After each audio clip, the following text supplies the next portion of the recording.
Welcome to this video, guys. Let's see how we can create Claude.md file and how we can make Claude Code to use that file. So first, in your root project, just create a new file and call it Claude.md.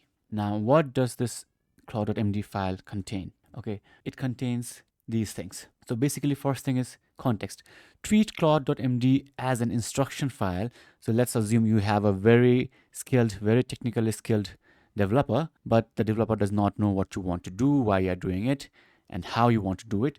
So Claude.md is kind of like that. So this tells Claude.md the project overview, what it needs to do, why it needs to do something, what it needs to achieve, and how to get there. Okay, the rest is taken care by Claude Code. So basically, when you're creating Claude.md file, you need to ask yourself if this file can be given to a developer and the developer will understand how to run the project, what the project does, and so on, then it is a good Claude.md file. Okay, so here, this is not a rule, but it is a good practice. So first, you just need to say what the app does, who's it for, what to use for front end, what to use for back end, what database to use, what commands to use, how to test, how to run, and what coding standards to follow, and the folder map where everything will be kept. So this is the basic structure, right? And it basically tells everything there is to know about the project to Claude Code so it can code it up. Now let's look at a sample here of what a good Claude.md file looks like. Okay, so this is a sample. You can pause the video, read it, and see and get an idea on what Claude.md looks like. So first is why. The Nebula dashboard is a real-time monitoring tool for distributed edge clusters. The goal is to provide low latency visibility into cluster health and resource usage. Now Claude knows why it is doing something. Okay, and who is it building for? It's building for DevOps engineers and SREs. Okay, so if it was building for someone that is not technical, it would have created the UI accordingly. Now, what to use as technology stack? Use React 18, TypeScript, Tailwind for front end. For back end, use Node.js and PostgreSQL.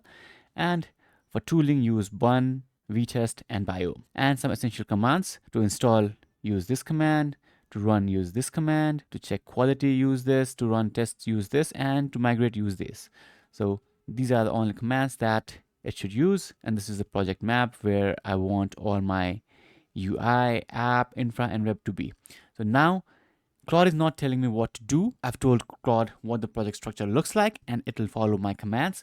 So now I have a better idea of what my project looks like. So if I have to debug manually, I know where everything are. Finally, these are some additional commands. So Claude will look at docs build pipeline.md to build. To test, it will look at this. For API design pattern, it will look at API design pattern, and for database schema, it will look at the schema that I have created here. If you don't have these things, then you don't need to add this. But if you have a set structure and a pattern you want Claude to follow, it's good to define these things too. And finally, you can have some universal instructions like if you are building UI, make these kind of UI, always use script type script, and do not fix formatting. If you ensure about what needs to be done and how it needs to be done. Once you have your Claude.md ready, Claude will automatically read it when you are asking it to do something. And if you notice that your Claude.md is not being read, you can just add it to context by typing this, and then you can just write whatever you want to do in your prompt. If you have any questions, let me know in the comments below.